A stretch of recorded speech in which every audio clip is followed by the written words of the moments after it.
This video will look at the steps involved to make our first quilt square, which is the 9 patch. It's very simple, and you can see it's called a 9 patch because it's made from 9 squares sewn together into one large square. You'll want 2 colors of fabric for this square, and you'll be cutting all of your squares the same size, 4.5 inches, 5 of them from one color, 4 of them from your second color. And so we have the steps here written out for you, and the first step is to cut out your pieces. There are a few different ways you can do this. You can use a template of a 4.5 inch square, and if you're working at school, I have several of these made from oak tag, so they're a little more sturdy than paper. If you use regular paper, you could pin them directly on your fabric. These are better for tracing around.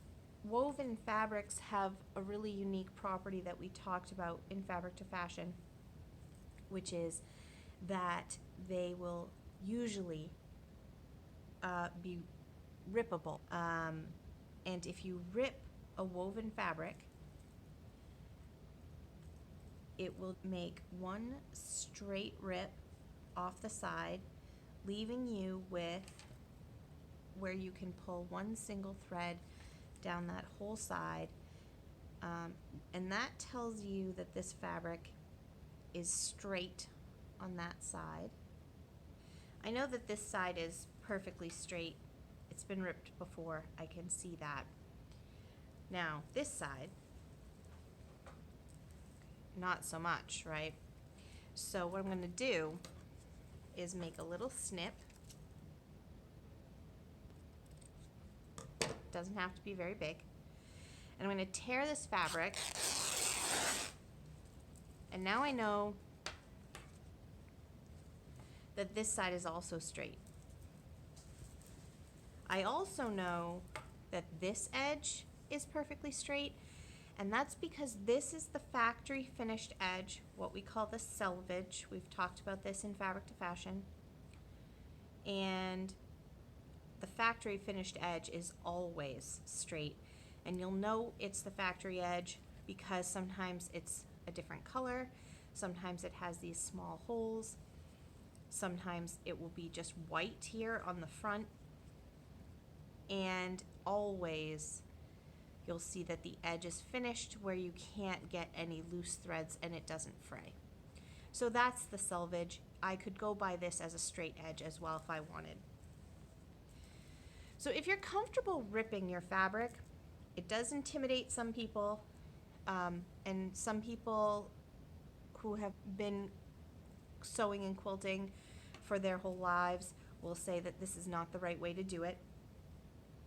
But I find that sometimes the measurements become inconsistent, or things are cut out crooked, and we tend to have a higher success rate with these with students. So if you like this method, go ahead and use it.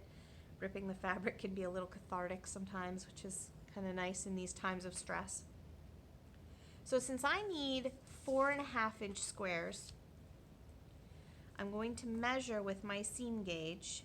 Now I'm not going to count the fringe in my measurement. I'm only going to use the fabric. And I'm going to measure to 4.5 inches. And I'm going to mark that. Now I also want to just remind you, whether you're using tape measure, seam gauge, ruler, doesn't matter, whatever your measuring tool is, always, always, always start at 0.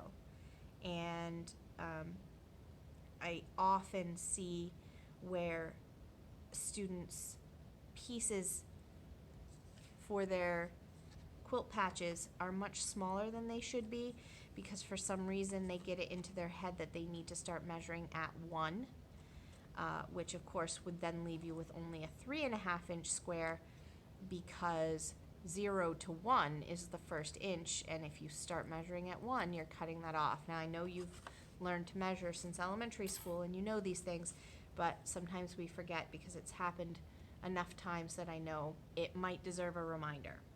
So I've marked off my 4.5 inches, and I'm just gonna make another cut. The important thing is I started with a straight side before I measured. If you do this and you forget to be working with a straight side, unless you got lucky and your fabric was straight to begin with, you're going to have a piece that you tear off that's not a consistent width. But now, if I tear this whole strip is 4.5 inches because it will rip consistently.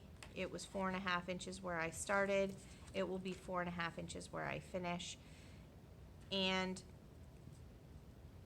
this piece is going to be perfectly on grain. And from Fabric to Fashion, you remember that on grain means that the threads are running perfectly perpendicular to each other at 90-degree angles. We didn't cut this so that it was going to come out on the bias or crookedly on the grain, since we measured along the straight grain sides. So in order to make our squares, we can either use our template as a measurement and mark off where 4.5 would be, or we can measure with our seam gauge again to where 4.5 will be. And I think I may have just gotten lucky enough. It just works out perfectly that this strip happened to be exactly 9 inches. So I'm going to fold this in half.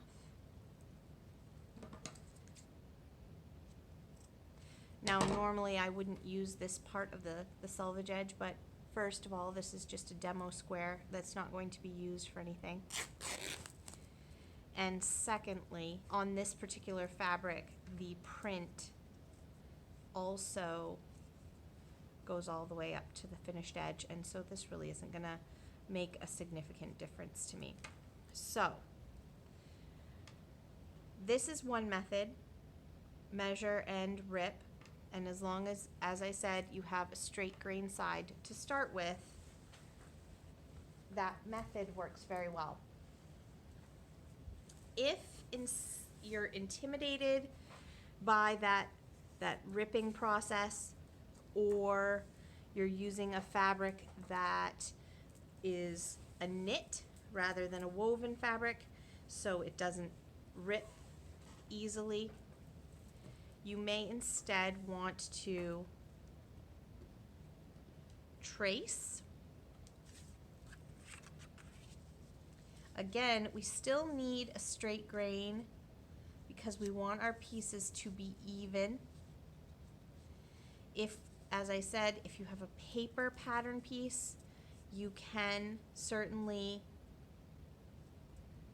pin the piece to the fabric. I'm going to trace this around with my chalk, and then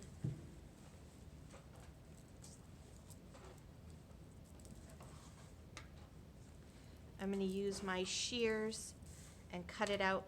And remember, if you are cutting the pattern piece out, you want to do that with your paper scissors, not with your fabric shears. You don't want to dull your shears.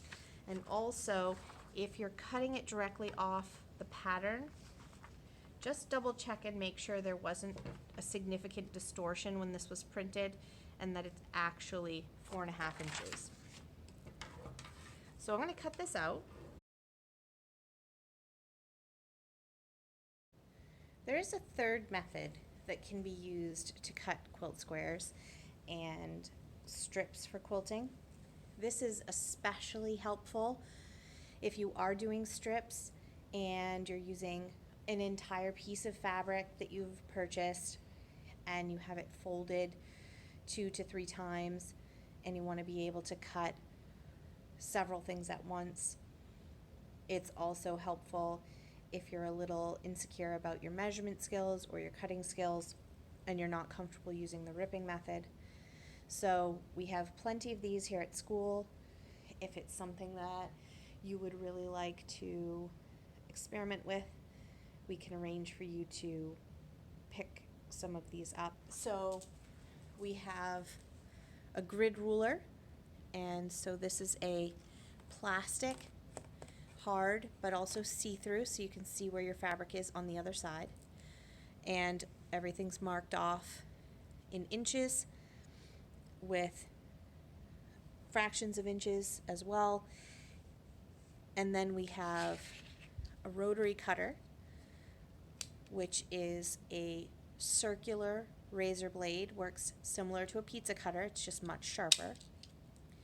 And then of course a cutting mat, because we never want to use any sort of razor or knife or anything like that on a table or a countertop, both because we don't want to ruin the tabletop or the countertop, but also because this mat is meant for cutting implements to be used on it and will not dull the blades as quickly as a tabletop would. So as you can see, the mat, just like the ruler, is marked out in straight lines, an inch apart. So if my fabric is lined up on one of the lines, and I know that this side of my fabric is a straight grain because it's the selvage or because I ripped it straight, that means that if I move over 1, 2, 3, 4 and a half, which is the second set of dotted lines, they may be too faint for you to see on the video, but if you have a cutting mat that you're working with, you'll be able to see them clearly. And I line up my ruler at the top and also down here at the bottom with what I can see on the mat, then I'll know that this edge of my ruler is parallel to this edge of the fabric. This wrinkle would definitely affect the measurement. So if I was doing this, I would want to go back and iron this first. I'm just going to try to tug the wrinkle out to account for that a little bit. So just like with a ruler or your seam gauge, make sure if you're looking at numbers and not lines, make sure you're starting at 0 all the way over here, not one line in and counting that as the start, because you've lost an inch if you do that. So now I'm going to use my rotary cutter, and I've just realized this is actually a left-handed one because I want the blade to be on the same side as my ruler. So I'm going to go switch for a right-handed one.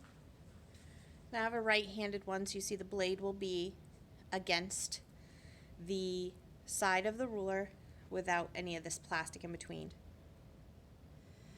So I want to hold my ruler very firmly so it's not going to slide or slip as I go. And then I also want to hold my blade very securely against the edge of the ruler, again, so it's not going to slide or slip. And then I'm going to just very carefully back and forth with consistent pressure cut all the way down.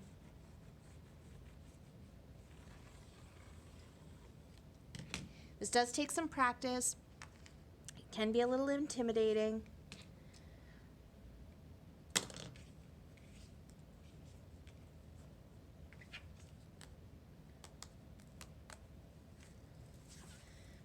And now I have one strip of fabric that's consistently 4.5 inches all the way, and now I would be able to measure and then just cut off 4.5 inch lengths. I could do that with shears. I could do that just once again with my mat and my ruler.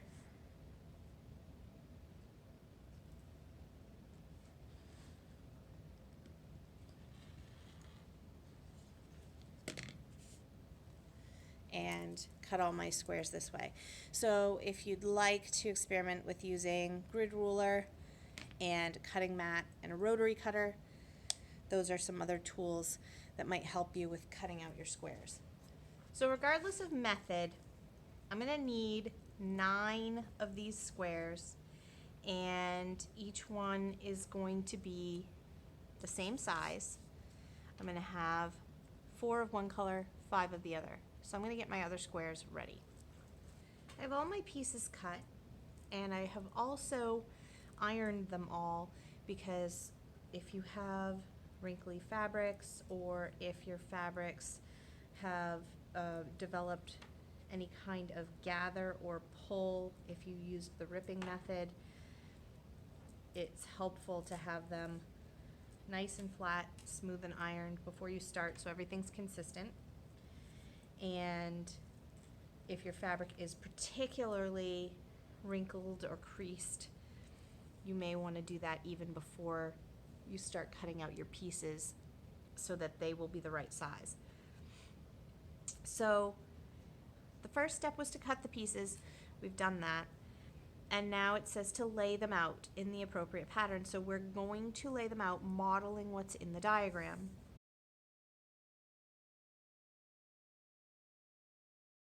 Doing this helps us make sure we have the right amount of pieces, nothing looks significantly the wrong size.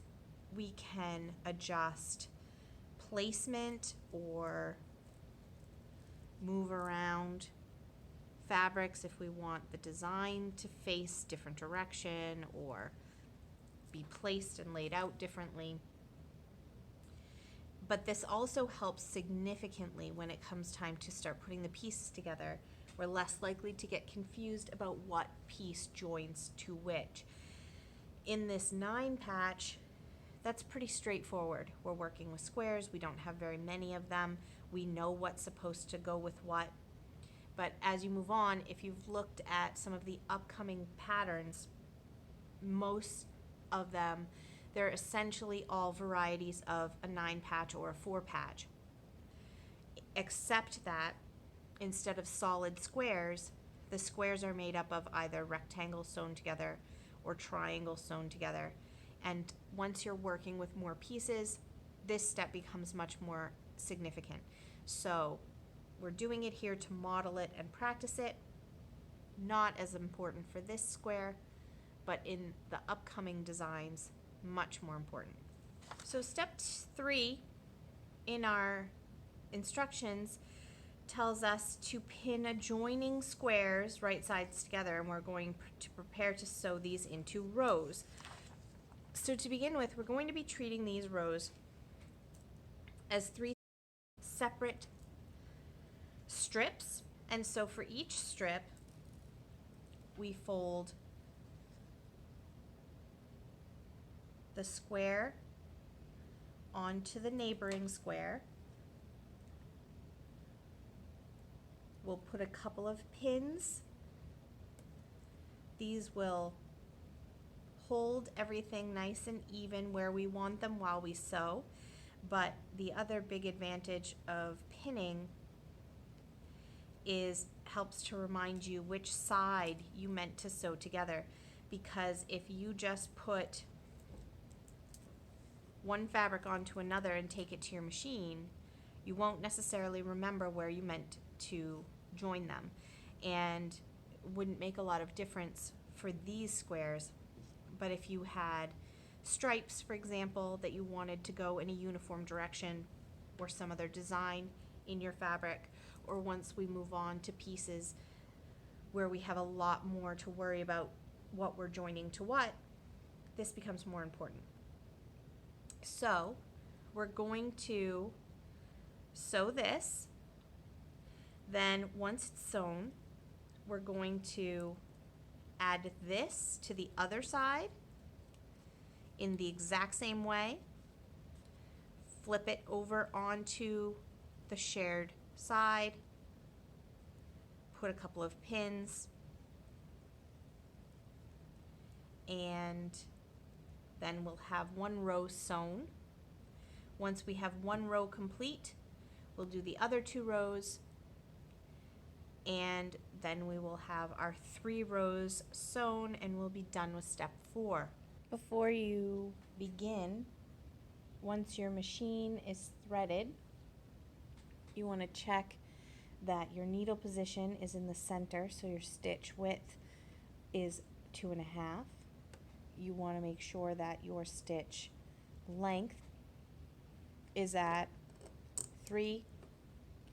Your stitch selector should be set for a straight stitch, which is 2.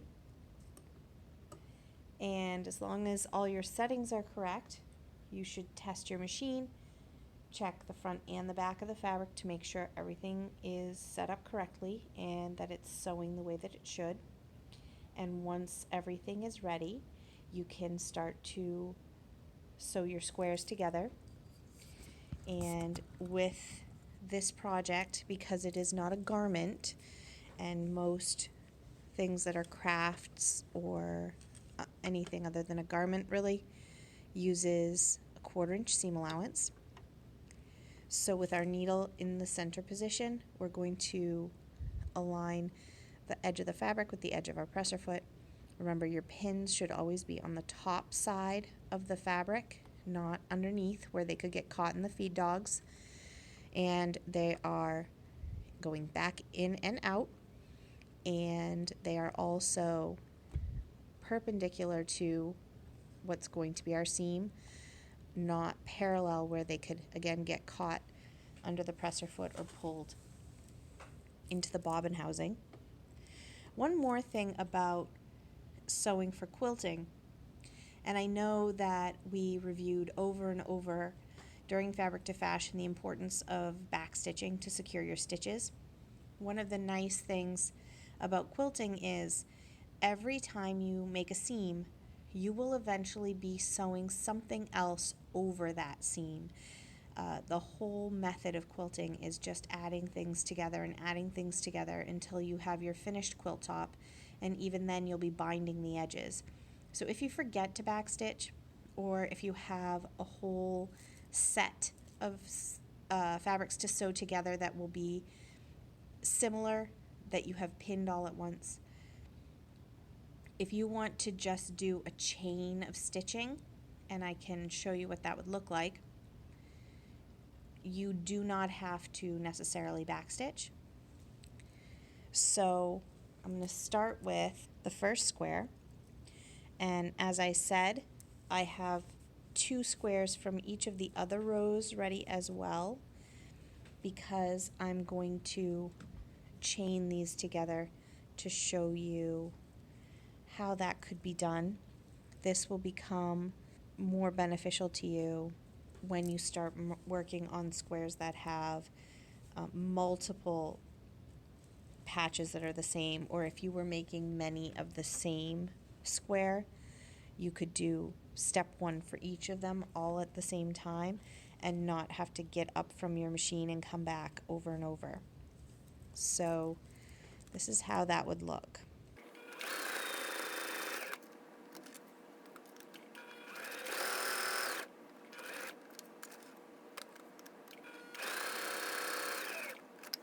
And so I have the first 2 squares from each row sewn now, and all that I have to do is separate them, and then I can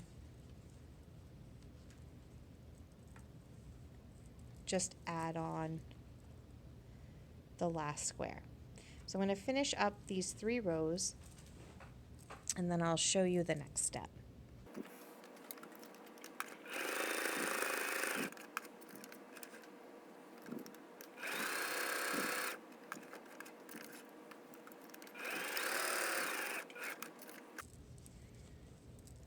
So we have our 3 rows done.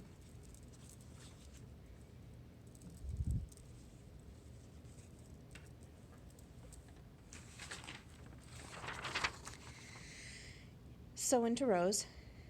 And so the next step is to press the seams and then lay the square out again. So pressing the seams means to take this to the iron and press the seam allowances open to flatten them. And if you didn't do that with this particular square, it might not cause a problem. However, as we move on, and we're going to have a lot more seams in some of our other squares, and we're going to need to work harder to make things line up and match up. So getting into the habit of ironing after every step is a really important part of quilting. It will make your finished quilt look neater, and it will really help. And this is also a good time to trim some of these loose threads that maybe are from your seam allowances or have frayed off of the edges of your material. So we're going to take a look at pressing these now. For this row, I've already pressed one seam, so you can see it's flat and open. So now I'm going to do this one, and I'm using a hot iron, and I'm just using the tip of the iron to help me keep the seam open.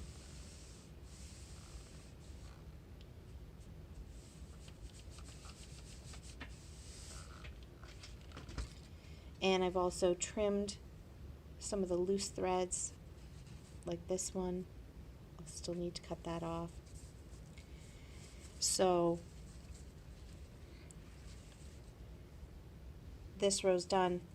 I'm going to do the other rows and bring them all back to the machine. So I have ironed all my rows, pressed my seams open, and now I'm going to lay my rows back out, matching the pattern. And so in step 5, press seams and lay out again. Now we've done that.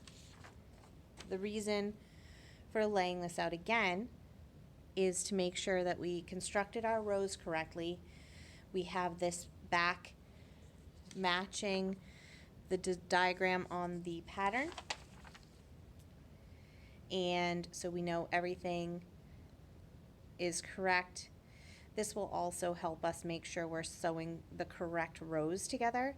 Again, the 9 patch is very simple, so it's a very straightforward example of all of these steps, but you'll see as you move into the next square, which is the monkey wrench, that when you're joining triangles and rectangles in order to make your squares before you start to sew everything together, you start to need to keep track a little more of what's being sewn to what. Now we need to join these rows together to make this a square. And one of the notes in step 6 is to match the seams. And what that means is when we flip one piece, one row onto the other, so that right sides are together, which we always want to sew right sides together, we need to make sure that we start with our seams. And so we want the 2 seam allowances laid perfectly on top of one another and lined up. So we're going to pin that first. That way we know it's going to match because we've just secured it there. And then we'll do the same thing with any other seams, and in this case we only have one.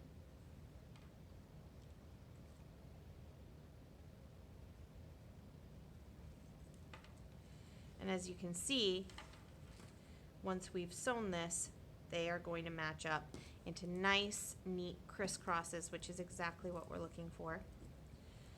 If you've done this correctly and your measurements were consistent and your seam allowances were consistent, these should just match up and line up nicely. And if you haven't, which I did this so that I could show you, you can see that the pattern square is a little bigger, a little longer. And so Either the measurement wasn't consistent, the seam allowances may have been a little off, but for whatever reason, this is a little bigger. It's bigger because I cut it bigger because I wanted to be able to show you this. But if you pull the fabric, you see you can stretch it and you can force it to fit this size, because we don't want to lose these seam allowances matching up. So we're going to force those to be the correct spots by stretching this out. And if it's a bigger length distance, you can have somebody hold it in place for you while you put the pins in. But you are going to want to use extra pins. These are going to hold that fabric where we want it and help us avoid puckers or folds. If you can check again, if you're not seeing a lot of big gaps, then you'll know this is working. The same thing would be true if you found that the edges didn't line up closely at all. If you had more than a 1/4 inch gap on the end. And I'm actually going to pin the other row on right now, and then I'll sew them both in place.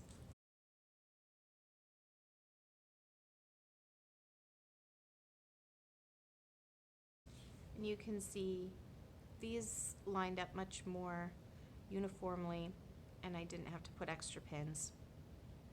So now we're going to sew this.